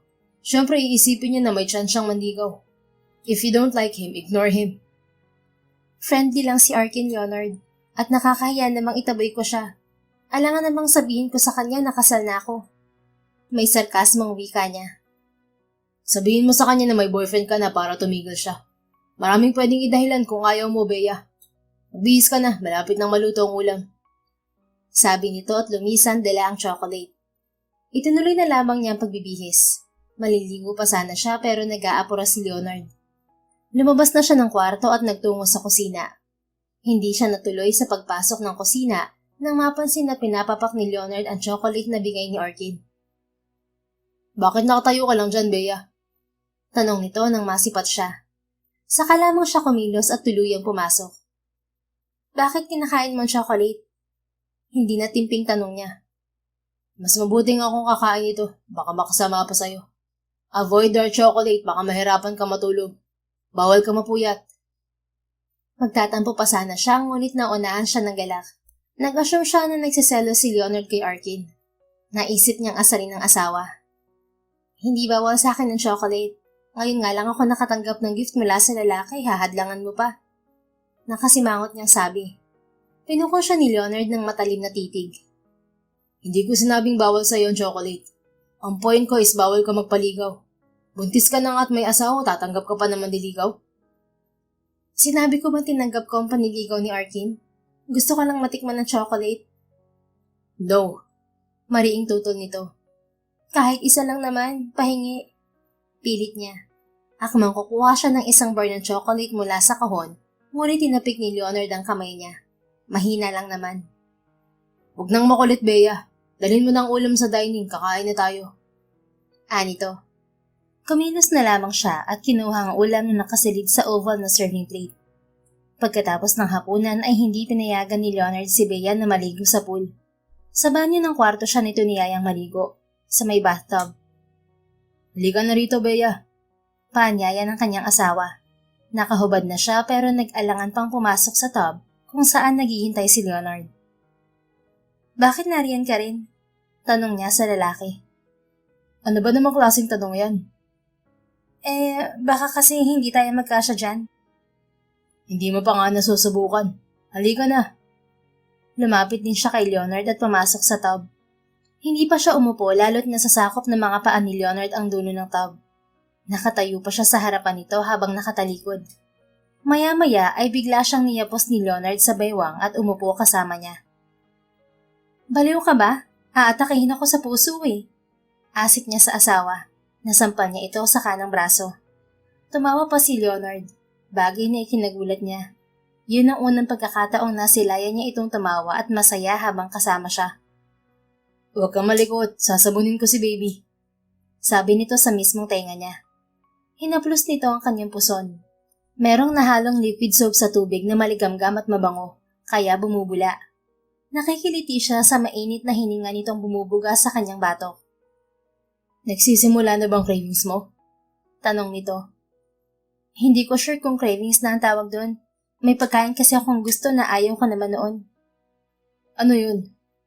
Katulad ng Japanese foods. Gusto ko ng teriyaki, mga Japanese noodle. Sa airport kasi merong Japanese restaurant at doon ako kumakain. Gusto ko rin ng Japanese food. Nagsiserve rin ng Asian cuisine ng restaurant ko sa hotel. Bukas ng gabi, huwag ka na magluto. Magpa-deliver na lang tayo. Wala ka bang taping bukas? Sa umaga lang. Umaga lang din ang pasok ko sa airport bukas. Good. Hindi pa nga pala makakapasok ang driver mo bukas kaya ako maghahatid at susundo sa'yo. Kami ni James. Sige, pero baka after lunch na ako makalabas. No problem. I will wait. Maya-maya ay kumisdot siya nang umakyat ang kamay ni Leonard sa kanyang dibdib. Napalingon siya rito, ngunit hindi siya nakahuma nang bigla nitong siilin ng halik ang kanyang mga labi. Bago lumalim ang halik nito ay kaagad niyang pinigil. Magbabanlaw na ako, baka pasukin ang lamig ang tiyan ko. Paalam niya. Hindi naman siya pinigil ni Leonard. Gusto pa sana niyang ma-enjoy ang pagbabad sa bathtub. Ngunit tila sasabog ang puso niya sa lakas ng pagsikdo nito. Lumalalim na nga ang nararamdaman niya kay Leonard. Pagkatapos magbanlaw sa shower ay nag-explore sa kwarto si Bea na tuwalya lamang ang sapin sa katawan. May study room doon si Leonard at natukso siyang pasukin. Una niyang napansin ay ang family picture na nakapatong sa desk katabi ng bookshelves. Bea? Tawag ni Leonard. Hindi pa siya nakakasagot ay natagpuan na siya ng kanyang asawa. Pwede ko bang tingnan ng picture? Paalam niya. Go ahead. Tuluyang lumapit si Leonard na tanging tuwalya rin ang sapin sa ibabang katawan. Hinawakan niyang naka-frame na picture. Walang duda na si Leonard ang bata na kasama ng mami nito at foreigner na tatay. Hindi pala Pinoy ang tatay mo, Leonard? Anya. No, he's Italian-American. Tumayo ito sa gawing kaliwa niya. Nasaan na pala ang tatay mo? He's in the US with his family. Naging bal siya at napatitig sa asawa. Pareho pala tayo ng sitwasyon. Pero kami, iniwan ng tatay ko at mas pinili ang kabit niya. First year college ako nung umalis si Papa at sabi babalik sa Saudi kung saan siya nagtrabaho. Pero nalaman ni Mama na may kinakasama na siyang iba at nabuntis. Kwento niya. Same sa case ng father ko. Umuwi siya ng US pero hindi na bumalik. 10 years old ako nun. Akala ko babalik siya. Naghintay ako. Nagulat na lang ako nung naabutan ko si Mama sa kwarto na sana ay magbibigti. Napigil ko siya. Kinalabutan siya sa kwento ni Leonard at nawindang sa natuklasan. Bakit? Inatake ng depresyon si Mama noon. Matagal na pala niyang alam na may pamilya rin sa US si Papa. Yun ang dahilan kung bakit hindi siya pinakasalan ni Papa. Dahil sa pagkakasakit ni Mama, hindi na siya nakapagtrabaho. Ang kapatid niya nag-alaga sa akin habang nag-aaral. Walang araw na hindi lasing si Mama. Umiiyak. Nagtangkang maglasdas ng pulso pero palagi ko siyang napipigilan. Ayaw kong makita siyang malungkot kaya ginawa ko lahat para mapasaya siya. Sa murang edad, nakipagsapalaran ako. Nag-audition sa mga talent agency. Hanggang sa nakapasok ako sa pag-aartista. Doon nagsimulang bumalik ang sigla ni Mama. Kaya nagsikap ako na lalong makilala sa showbiz. Kasi yun lang ang paraan para mailayo ko sa lungkot at depresyon si Mama. Habang nakikinig sa kwento ni Leonard, ay walang awat sa pagpatak ang luha ni Bea. Hindi niya akalaing ganoon kasalimuot noon ang buhay ni Leonard. Hindi na feature sa mga drama series ang buhay nito. Maaaring desisyon na rin ito na gawin yung pribado. Naiintindihan ko na ang mama mo. Hindi ko siya masisisi kung matakot siya na mawala ka sa showbiz. Sabi niya. Pero hindi niya alam ang struggle at pressure sa mundo ng showbiz. Masaya pero malungkot din minsan. Iba na kasi ang takbo ng buhay mo once sumikat ka at sobrang taas ng tingin ng mga tao sa'yo. Ang iba, halos sambahin ka. Kaya hindi ko pwedeng magkamali. Masaya kasi mabilis ang pera. Sikat ka. Pero sa likod ng tagumpay, maraming luha at dugong na ibuhos. Hindi ko pinakita kay Mama ang hirap kasi ayaw kong mag-alala siya. Ayaw kong maudot ang saya niya na nagligtas sa kanya sa depresyon. Pero baka madedepress na naman siya dahil sa desisyon mo. Hindi kumibo si Leonard at lumapit sa bintana. Hinawi nito ang bughaw na kortina at bahagyang binuksan ng glass door. Magbihis ka na, Bea. Late na. Sabi nito. Nagpatiuna na itong lumabas. Sumunod na lamang siya rito. Kinabukasan ng tanghali ay nag-abang si Bea sa labas ng airport. Hindi siya kumain dahil sabi ni Leonard ay sa bahay sila magla-lunch. May kalahating oras na nakalipas pero wala pa ang kanyang asawa. Nakaupo siya sa bench nang may lumapit na lalaki. Si Arkin pala, nakasuot pa ng pilot uniform. Uuwi ka na ba, Bea? Tanong nito. Tinabihan pa siya nito kaya umisod siya. Oo, hinihintay ko lang ang sundo ko. Anya. Oo nga pala, nagtataka lang ako. Dati wala ka namang sundo. At sino yung lalaking kumuha ng bag mo kagabi sa akin? Driver yun ng boyfriend ko. Walang abog niyang turan. Boyfriend? Bumukas sa mukha ni Arkin ng pagkagulat. Oo, pasensya ka na hindi ko nasabi noon. Bago lang kasi kami ng boyfriend ko. Ilang sandaling tumahimik si Arkin. I was surprised. Parang kailan mo lang sinabi na wala kang boyfriend. Ang bilis naman ata. Mabilis talaga ang pangyayari. At saka okay na kay mama na magka-boyfriend ako. Sayang, akala ko chance ko na to. May nauna na pala sa akin. Dismayadong sabi ni Arkin. Nang mapansin ng kotse ni Leonard ay mabilis siyang tumayo at nagpaalam kay Arkin. Lumabas pa ng kotse si James at sinalubong siya. Kasama mo na naman si Arkin? Sabi ni Leonard nang makasakay siya sa backseat. Saglit lang kami nag-usap. Sinabi ko na sa kanya na may boyfriend ako. Anya. Naniwala ba siya? Oo, siguro. Napailing si Leonard at napatingin sa labas, kay Arkin. Mas maganda siguro kung sinabi mo na ikakasal ka na. Baka ipagdasal ni Arkin na maghiwalay tayo. Hindi niya napigil ang pagbunghalit ng kanyang tawa. Dahil sa kanyang tawa ay banayad na napisil ni Leonard ang kanyang hita. Nagiging naughty ka na, Bea. Sorry, natawa lang ako sa sinabi mo. Sa susunod na kukulitin ka pa ni Arkin, sabihin mo na ikakasal ka na. Kung magtaka siya bakit mabilis, aminin mo na buntis ka. Baka kumalat ang chismis at usigin ako ng mga kaibigan ko kung sino ang ama ng pinagbubuntis ko. Ignore them. Umusad na ang sasakyan at dahil traffic, lumawig na ang kwentuhan nila ni Leonard. Ang dami nitong tanong tungkol sa buhay niya, sa pamilya. Komportable na siyang kausap ito at nagagawa na niyang makipagbiruan. Dumaan pa sila sa hotel ni Leonard dahil kukuha ng pagkain. Humubog ang dibdib niya nang makita ang kanyang biyenan na siyang kasabay ng waiter na naghatid ng pagkain. Bakit kasama mo si Bea? Wala ba siyang pasok? May katarayang tanong ng ginang. Half day lang ang pasok niya at wala ang driver kaya sinundo ko. Tugon ni Leonard sa ina. Lumulan na ng kotse ang ginang at sasama pala sa kanila sa bahay.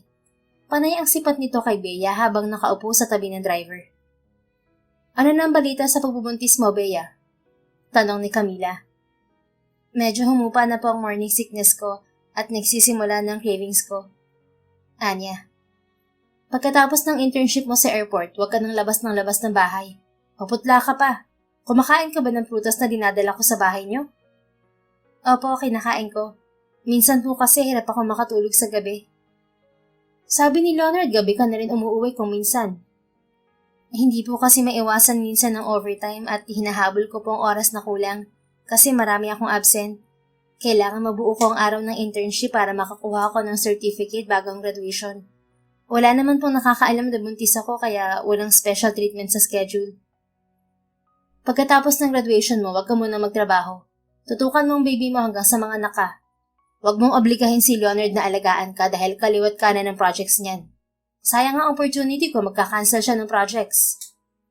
Opo, napag-usapan na po namin yan. Kaya ko naman pong alagaan ang sarili ko. Hindi pa rin maiwasan ni Bea na masaktan sa tuwing ipinangangalanda ka ni Camila na mas mahalaga ang karir ni Leonard kaysa sa kanila na mag-ina nito.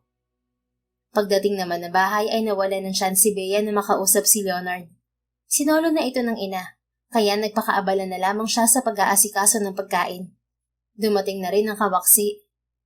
Habang kumakain sila ay bukang bibig ni Camila ang leading lady ni Leonard na si Althea. Lumalakas ang fans niyo ni Althea, anak. Sigurado ako na mabibigyan pa kayo ng maraming projects. Baka magiging official love team mo siya. Excited na sabi ni Camila. Ma, nilinaw ko na sa manager ko na ayaw ko ng love team. Kahit sino mabaing artista, okay sa akin maging leading lady. Ani Leonard. Sayang naman, mas mabilis makahatak ng fans ang love team, anak. Malakas pa naman ang chemistry niyo ni Althea, lalo na't single na rin siya ngayon. Nabaling ang tingin ni Bea kay Leonard na biglang binitiwan ng kutsara nito. Sinipat muna siya nito bago nag-focus sa ina. Nakalimutan mo na po ba nakasal na ako, ma? Respeto naman kay Bea. Huwag nating dalhin sa personal na buhay ang nangyayari sa karir ko. I want privacy. Hindi na timping sabi ni Leonard sa ina. Naglaho ang saya sa mukha ng ginang at biglang tumahimik. Yumuko si Bea nang mapansin ang matalim na sulyap sa kanya ng ginang. Nanikip na naman ang dibdib niya dahil sa sama ng loob. Kahit hindi pa siya mahal ni Leonard, nag-invest na siya ng emosyon at hindi niya maikakaila na napapamahal na siya rito. Pasensya ka na kay Mama Bea. Just ignore her. Matatanggap niya rin ang desisyon ko. Ani Leonard nang maiwan silang dalawa sa hapag. Ayos lang, hindi natin mapilit ang mama mo kung ayaw niya sa akin. Huwag mong isipin ang mga sinabi niya. Ang mahalaga okay tayo. Tumango siya. Maya-maya ay nagpaalam din si Camila, pero maraming habilin. Mag-ingat ka, Bea. Huwag na huwag kang lalabas ng bahay dahil maraming chismosa. Huwag ka rin tatambay sa labas na kasama si Leonard. Sabi nito habang paalis. Opo, tanging turan niya. Hindi na siya makatayo dahil sa kabusugan. Masasarap kasi ang pagkain, kasama ang Japanese food na gusto niya. Aalis ako bukas papuntang Cebu, Bea. 3 araw kami ron para sa taping ng movie. Sabi ni Leonard. Ito na ang nagligpit ng pinagkainan nila dahil busy ang kawaksi. Sino pala ang driver ko? Si James muna. Kailan ba ang huling duty mo sa airport? Sa Wednesday. Tamang-tama, nakauwi na ako nun. Kahit malate si James sa pagsundo sa'yo, wag na wag kang sasakay ng jeep o taxi. Hintayin mo siya, at wag kang papayag na maihatid ni Arkin. Never naman akong pumayag na ihatid ni Arkin. Sumasabay lang siya paglabas ng airport. Baka iiwas na rin siya kasi alam niya na may boyfriend na ako. You're not sure, Bea. Obvious na gustong-gusto ka ni Arkin. Lihim siyang napangiti nang maisip na nagiging territorial na sa kanya si Leonard. Panay ang sikdo ng kanyang puso dahil sa kilig. Para namang aagawan ka ng asawa. Maktol niya. Pinukol siya ni Leonard ng matalim na titig. Pinoprotektahan ko lang ang marriage natin, Bea. Pinoprotektahan pero tinatago mo ako. Meaning wala kang paki sa asawa mo. Nagsalubong na ang makakapal na kilay ni Leonard. Yan bang iniisip mo, Bea? Sinasabi ko lang ang totoo. Kahit naman magreklamo ako, wala pa rin akong karapatan. Kasi pinakasalan mo lang ako dahil sa baby. Huwag kang mag-alala, hindi naman ako umaasa na mamahalin mo ko. Sapat na sa akin na sinusuportahan mo ang anak ko. Kahit papano may makakasama siyang tatay at hindi magiging katulad ng parents niya. Napatda na si Leonard at sa halip na kausapin siya, ay umalis ito at pumasok ng kusina. Sumama na naman ang loob ni Bea dahil sa pagbaliwala ni Leonard sa sentimiento niya. Lalo siyang naging emosyonal dahil nagsisimula na siyang maglihi. 4 na araw nang lumipas pero hindi pa umuuwi si Leonard. Huling araw na rin ang internship ni Bea sa airport. Palabas na sila ni Sheena ng opisina at masayang napag-usapan ng graduation. May damit ka na ba for graduation, Bea? Tanong ni Sheena. Magre-rent na lang ako kasi isang gamitan lang naman. Anya. Paano ang dress na panloob? May lumang dress naman ako, pwede na yun. Nasalubong pa nila si Arkin sa arrival area. Kabababa lang malamang nito ng eroplano. Umaasa siya na iiwasan na siya nito, pero nilapitan pa rin siya. Last day nyo na ngayon, di ba, Bea? Mag-celebrate muna tayo. Sagot ko ang food. Ani Arkin. Game ako, sir. Excited namang sabi ni Sheena. Hindi ako pwede. Anya. Kahit dinner lang, Bea. Ako na bahala sa gastos. Pilit ni Arkin. Umuo ka na, friend. Minsan lang man libre si Sir Arkin. Hindi siya nakasagot nang biglang magkagulo ang mga tao. May sumigaw ng pangalan ni Leonard. Sino raw ang artista? Tanong naman ng isang flight attendant na kasabay nila. Si Leonard Bianco! Tili ni Sheena. Nakipagsiksikan din ito sa mga tao. Natanaw na nga ni Bea si Leonard na pababa ng escalator, kasunod ng ibang artista at cameraman. Pero si Leonard ang inabangan ng mga tao. Sumugod na rin ang ibang tao na palabas, kaya nagsiksikan sa loob. Hindi na nakakilos si Bea at biglang may tumulak sa kanya. Napatili siya nang matapilok at mapaupo sa sahig. Kumirot na ang kanyang kanang paa. Bea! Tawag ni Arkin na humiwalay na sa kanya. Hinila nito ang babaeng kamuntik na siyang maapakan. Dumaing siya at napahawak sa nasaktang paa. Napigil ng gwardya ang mga tao kaya nakalapit sa kanya si Arkin. At sana'y aakayin siya nito patayo. Ngunit may pumigil dito. Don't touch her. Sabi ng pamilyar na boses ng lalaki. Napatingala si Bea sa lalaking lumapit at walang abog siyang inakay patayo. Si Leonard pala ito. Ginupo na siya ng kaba nang mapansin ng taga-media na kinukuhanan sila ng picture. Sandali, masakit na pa ako. Reklamo niya. Let's go outside. Pauwi ka na ba? Ani Leonard. Oo, pero wag mo na akong hawakan. Maraming nakatingin. Hindi pinansin ni Leonard ang sinabi niya at bigla siyang binuhat. Binitbit pa nito ang kanyang bag. Hinabol sila ng paparazzi hanggang sa labas ng airport. Mabuti na lang at naroon na si James at sinalubong sila. Prepare the car, James. Nagmamadaling utos ni Leonard sa driver. Tumalima naman ang lalaki at pinagbuksan sila ng pinto sa backseat ng kotse. Hinabol pa rin sila ng mga paparazzi at pilit silang kinukuhaan ng picture. Nang makapwesto sila sa upuan ay kaagad isinara ni Leonard ang pinto ng kotse. Pinausad naman ni James ang sasakyan. Hindi mo dapat ako'y sinakay rito, Leonard. Magdududa ang mga tao. Baka kung anong lalabas sa salita. Kabadong sabi ni Bea. I don't care. Maapakan ka na ng mga tao. Paano kung napuruhan ka? Ang baby natin, naisip mo ba, Bea? Nanggagalaiti saan ni Leonard. Hindi ko naman inaasahan na magkakagulo. Palabas na kami nang dumating kayo kaya dumagsa ang mga tao. I saw you from the escalator. Nag-uusap pa kayo ni Arkin. Nung napansin ako ng mga tao, may chance ka na umalis, pero nakatayo ka lang. Dahil nagulat ako at mabilis ang pagpasok ng mga tao kaya hindi ako makakilos. Umalon ang bibig ni Leonard at kaagad ding kumalma. Tama na. Nangyari na to. Marami na nakakita. Eh di sana hindi mo na lang ako binuhat at isinakay sa kotse. Pwede namang tulungan mo lang ako. You can't blame me, Bea. Nung nakita ko na paupo ka na sa sahig, inatake na ako ng nervyos at iniisip kita at ang baby natin. Wala akong pakialam kung may naitulak man akong tao na humarang sa daan.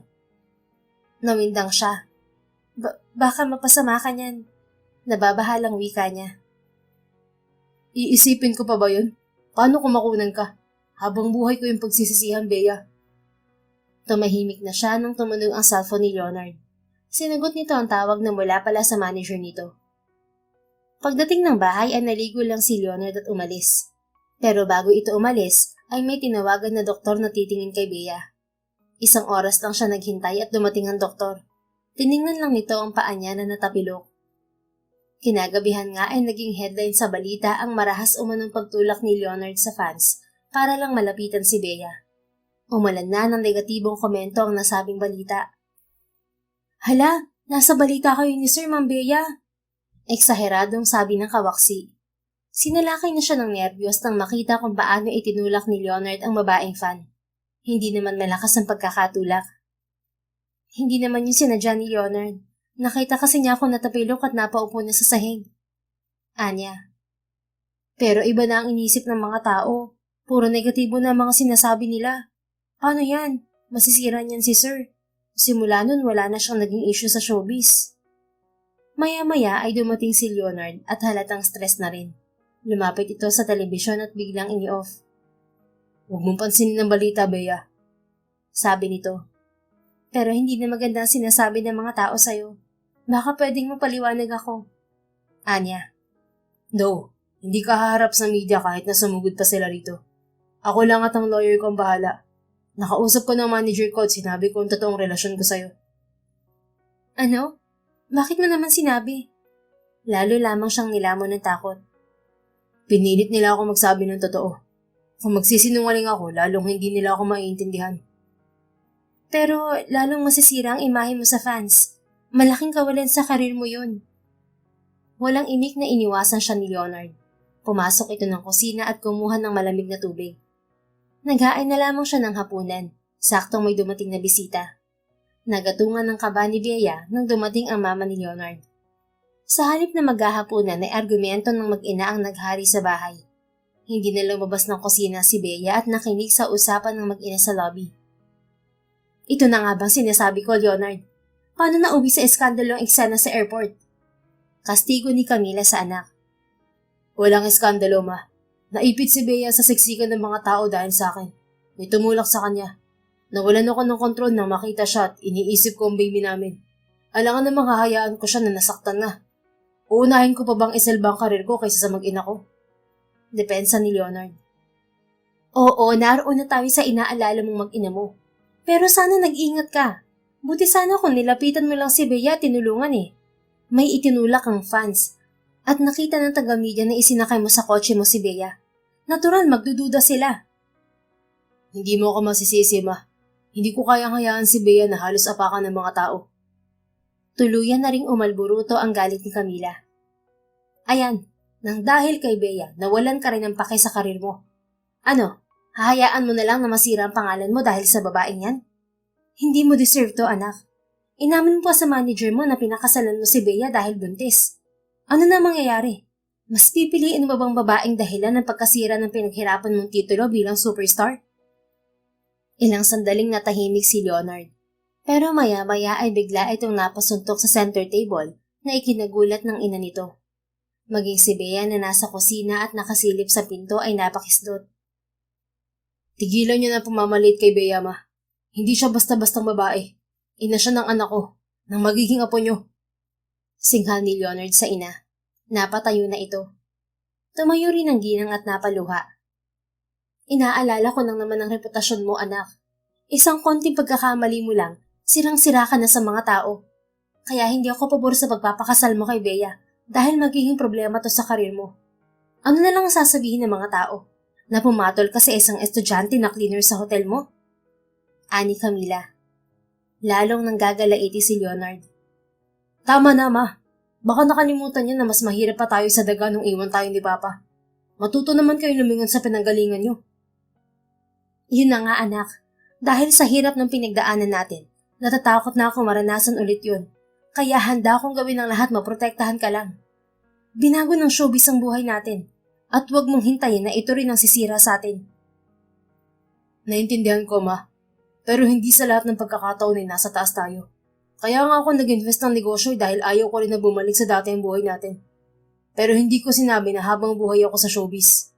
Gusto ko rin ng tahimik at malayong buhay, ma. Pero dahil sa inyo, tiniis ko ang hirap ng trabaho. Kasi masaya kayo. Hindi ba pwedeng ako naman ang pagbigyan nyo? Pagbibigyan kita sa gusto mo, Leonard. Pero hindi sa ganitong paraan na sinisira mo ang imahe mo. Pag-isipan mo mabuti ang desisyon mo. Kinuha ni Camila ang shoulder bag nito at nagmamadaling umalis. Nanlulumo namang lumuklok sa silya si Bea at hindi napigil ang paglaya ng kanyang mga luha. Naghahalo ang sakit at lungkot sa puso niya dahil sa mga sinabi ng mama ni Leonard. Nang pumasok ng kusina si Leonard ay hindi niya napigil ang sarili na sabihin ang nasa isip niya. Uuwi na lang ako sa amin, Leonard. Mas makabubuti sa'yo kung wala ako. Ayusin mo na lang ang problema mo. Anya. Marahas na humarap sa kanya si Leonard. Tumigil ka, Bea. Wala kang gagawin kundi manahimik at alagaan ng baby natin. Ako ang haharap sa problema. Sabi nito. Pero paano ang mama mo? Sabi nga ako ng bahala. Kumain ka na bago matulog. Lumabas na lamang siya at mag-isang umupo sa harap ng hapag. Pinilit niyang kumain kahit halos hindi niya malunok ang kinakain. Isang linggo mahigit ang nakalipas at ilang araw na hindi nakauwi si Leonard. Hindi na sinabi rito ni Bea ang tungkol sa graduation niya. Natakot din siyang lumabas dahil may nakaabang na paparazzi. Ang nanay na niya pumunta sa school at kinuha ang kanyang awards. Tumuloy rin ito sa bahay ni Leonard. Babalikan ko na ang diploma mo, anak. Kumalat na sa university ang balita tungkol sa inyo ni Leonard. Kaya pati ako ay kinulit ng mga kaklase mo. Ani Isabela na makaupo sila sa couch sa salas. Ba, nahihirapan na po ako. Lalong lumala ang issue kay Leonard at naaapektuhan ang mga projects niya. Nabawasan din ang followers niya sa social media. Sumbong niya. Ganun talaga ang showbiz. Marami ang delusional na fans. At kapag may karelasyon ng idol nila, kinakancel ang support. Mga toxic. Inaalala ko po si Leonard. Galit na rin ang mama niya. Nako, isa pa yung nanay ni Leonard na mata pobre. Para namang hindi nakatikim ng kaning panis. Namumuro na yan sa akin eh. Kababanggit lang nila sa mama ni Leonard ay bigla itong dumating. Nasaan si Leonard, Bea? Kaagad ay tanong ng ginang, nang gagalaite. Napatayo silang mag-ina. Hindi pa po siya umuwi, may 2 araw na. Tugon niya. Napakapit siya sa braso ng mama niya nang sugurin siya ni Camila at dinuro siya sa muka. Ayan, nang dahil sa'yo nagkandaleche-leche na ang buhay ng anak ko. Malamang nadedepres na si Leonard at hindi na alam ko anong gagawin. Ani Camila. Itinulak naman ni Isabela ang ginang sa balikat, kaya napaatras. Hoy, huwag mong ibuntun lahat ng sisi sa anak ko, Camila. Nagkamali rin ang anak mo. Nataranta na si Bea at tinawag ang kawaksi upang tulungang maawat ang 2 ginang. Upang matigil si Camila ay nagpasya siyang umalis na silang mag-ina. Pasensya na po kayo. Para matahimik ang buhay niyo, aalis na po ako.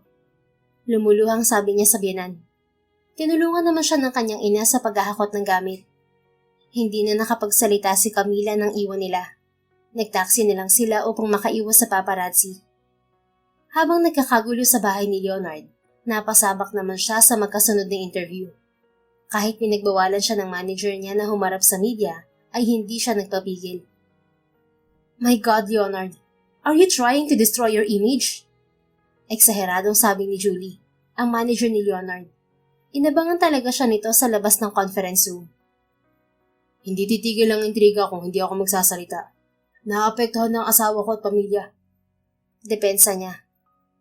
Whose fault is this? Gumawa ka ng desisyon na hindi ka handa sa consequences, Leonard. I told you to deny the allegation against you, but you revealed your secret. What do you expect? People canceled you. Pati endorsement mo tibong project natigil dahil sa issue. How can we fix this? Ilang araw siyang tuliro, pero nabuo na ang kanyang pasya. Napagtanto niya na mas mahalaga sa kanya si Bea at ang kanilang anak. I'm sorry, Miss Julie. I'm tired of this career. I'll quit. Sabi niya. What? Ganun lang kadali sa'yo ang sumuko, Leonard? Hindi ako sumusuko dahil sa issue. I made this decision to secure my family and our future. I won't judge you, but your mother told me the truth. Pinakasalan mo lang ang babae dahil nabuntis at hindi mo siya mahal, tama? Napabuga siya ng hangin upang matimpi ang kanyang emosyon. That's not right. Inaamin ko na biglaan ang pangyayari, pero mahal ko si Bea. Pipiliin ko siya hindi lang para sa bata, kundi dahil gusto ko ang tahimik na buhay kasama siya. Hindi ako magsisinungaling para lang pagtakpan ng iskandalo, Miss Julie. Wala na akong pakialam kung maniwala kayo o hindi. Tatapusin ko pa rin ang ongoing projects ko, pero last na to. I'm sorry. Anya sa kalumisan. Paglabas ng gusali ay kaagad siyang lumulan ng kotse. Nagtataka siya kung bakit pinatayan siya ni Bea ng cellphone nang tawagan niya ito. Sa bahay tayo, James. Sabi niya sa driver. Yes, sir. Pinausad din ni James ang sasakyan. Pagdating naman ng bahay ay nagtataka siya kung bakit tahimik. Pero naroon sa lobby ang mama niya. Umiiyak habang nakaluklok sa couch. Napatakbo siya palapit dito. Ma, bakit? Nag-aalalang tanong niya. Talaga bang iiwan mo na ang showbiz, anak? Humihikbing tanong nito.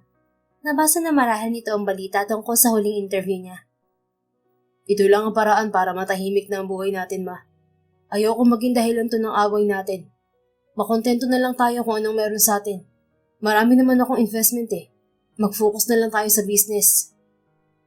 Pero si Bea, sigurado ka na ba sa kanya? Hindi na magbabago ang isip ko. Kahit sandali ko lang nakasama si Bea, napatunayan niya sa akin na deserving siyang maging asawa. Malayo siya sa babaeng nakilala ko sa showbiz. She's a wife material. Maalaga, malambing. Mamahalin niyo rin siya kung bubuksan niyo ang puso niyo at tatanggapin siya. Alam ko, nakikita ko kay Bea ang babaeng pangarap mo. At guilty ako kasi hindi ako katulad niya na malakas ang loob at matyaga. Napakahina kong babae kasi napabayaan kita dahil lang sa lalaki. Nakikita ko ang sakripisyo mo, anak. Inisip ko na masaya ka na sa tinatamasa mo sa showbiz kaya sinusuportahan kita. Kaya ako lang naman niyakap ang showbiz dahil sa inyo, ma. Pero ang totoo, namimiss ko na ang tahimik na buhay. Yung walang nakasunod na kamera. Nung nakilala ko si Bea, naisip ko ulit ang pangarap na yun. Ang mabuhay na malaya. Tumayo ang ginang at yumakap sa kanya. I'm sorry, anak. Naging makasarili akong ina. Please don't say that, ma. Let's just move on. Pero si Bea, umalis na siya.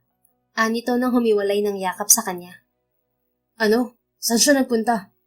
Ginupo na siya ng kaba. Umuwi siya kasama ang nanay niya. Nagkagulo kasi kami.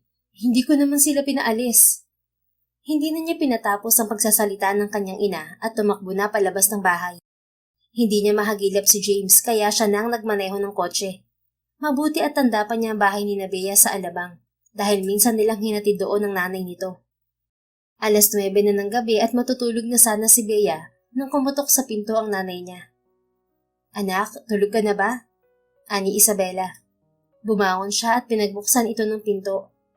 Matutulog pa lang po. Bakit po? Anya. Labas ka muna. Dumating si Leonard. Ho? Nasaan siya? Itinali niya ang gabewang niyang buhok at inayos ang blouse. Sumunod siya sa kanyang ina. Namataan niya si Leonard sa salas na nakaupo sa sofa. Iniwan na siya roon ng ginang. Bea, sambit ni Leonard. Bigla siyang nilapitan nito at niyakap. I'm sorry. Alam kong stress ka na sa nangyayari pero huwag ka namang lalayo. Bumalik ka na sa bahay. Anito. Dumistansya siya dito. Pero nagkagulo na kami ng mama mo kanina. Ayaw kong maapektuhan ng bibi ko kaya mas mabuti pang lumayo na ako sa inyo. Hindi yan ang solusyon, Bea. Nakausap ko na si mama at hindi niya ako mapipigilan. Uwi na tayo. Paano ang karir mo? I quit. Ano? Bakit? Mas gugustuhin ko mawala ang trabaho ko kaysa ikaw at ang anak natin ang mawala sa akin. Hindi mo ba napanood ang huling interview ko? Hindi pa ako nagbukas ng cellphone. Muli siyang nilapitan ni Leonard at hinawakan sa magkabilang balikat. Bea, mahal kita. At hindi ko hahayaang masira tayo ng trabaho ko. Ang pera madaling mahanap, pero ang true love bihira. Kaya please, uwi na tayo. Stress na rin ang baby natin. Masuyong pahayag nito. Ilang sandaling nakatitig lang si Bea sa mga mata ni Leonard at hindi makapaniwala sa sinabi nito. Ngunit hindi niya maitago ang pagsikdo ng kanyang puso dahil sa tuwa. Naunahan na siya ng emosyon at napaluha. Totoo ba yan? Mahal mo na ako? Anya. Oo. Siguro matagal na. Inaamin ko rin na sobrang nagandahan ako sa'yo. Pagkatapos ng luha ay napangiti rin siya. Salamat. Mahal din kita, Leonard. Napayakap siyang muli sa asawa. Nang halikan siya nito ay kaagad siyang tumugon. Let's go home. Anito pagkuwan. Pero paano ang mga gamit ko? Dalhin na natin. Pumasok pa sila ng kwarto at nag-impake ng gamit. Nagpaalam na sila sa kanyang ina. Hindi naman tumutol si Isabela at nangakong bibisitahin siya. Pagdating ng bahay ni Leonard, ay naabutan pa nila ang mama nito na nakatulog na sa sofa. Nagising lang ito nang maramdaman ng presensya nila. Tila nahimasmasa na ang ginang at biglang yumakap kay Bea. Patawarin mo ako, Bea. Natakot ako na baka biglang bumagsak ang karir ni Leonard at mawala lahat ng pinaghirapan niya. Humihikbing sabi ng ginang. Naiintindihan ko po kayo. Nagkwento sa akin si Leonard tungkol sa nakaraan niyo. Huwag na po kayo mag-isip ng negatibo. Hindi kayo pababayaan ni Leonard. Maging kontento at masaya tayo kung anong meron. Ang mahalaga, nakaahon tayo sa hirap. Anya. Salamat sa mabuti mong puso, Bea. Pinaalala mo sa akin na minsan din akong naging dukha. Pero dahil sa'yo, hindi na ako natatakot maghirap. Umapilan na si Leonard. Ma, tigilan niyo na ang ganyang salita. Hindi ko hahayaang maghirap tayo. Anong silbi ng investments ko at pinag-aralan? Gagawin ko ang lahat para hindi tayo bumalik sa dati. Anito. Binalingan naman ng ginang ang anak at niyakap. Salamat, anak. Huwag ka mag-alala. Magpapakatatag pa ako at tutulungan ka sa mga business mo. Tutulong din po ako. Ani Bea. Yumakap din siya sa mag-ina. Tama na ang iyakan. Magpahinga na tayo. Sabi ni Leonard. Dahil gabi na, doon na natulog ang mama ni Leonard. Makalipas ang magkasunod na dagok sa buhay ni Bea at Leonard, ay naging malaya rin silang mag-asawa. Nagpakasal silang muli sa simbahan pagkatapos maisilang ni Bea ang panganay nilang lalaki, si Leonard. Samantalang nagkasundo na rin ang mga ina nila at naging isang pamilya na magkatuwang sa negosyo. Natuloy rin ang trabaho ni Bea bilang flight attendant, pero pansamantala lamang. Nag-focus silang mag-asawa sa pamilya at negosyo. Tuluyan nang iniwan ni Leonard ang showbiz, pero may mga offers pa rin ito. Kaya lang tumatanggi na ito. Kontento na ito sa masaya at tahimik na buhay, kasama ang pamilya. The End. Kung nagustuhan mo ang istoryang ito, please don't forget to like, comment, and share it with your friends. Your support really makes a difference. Thank you and see you sa ating next story. Keep safe and be blessed.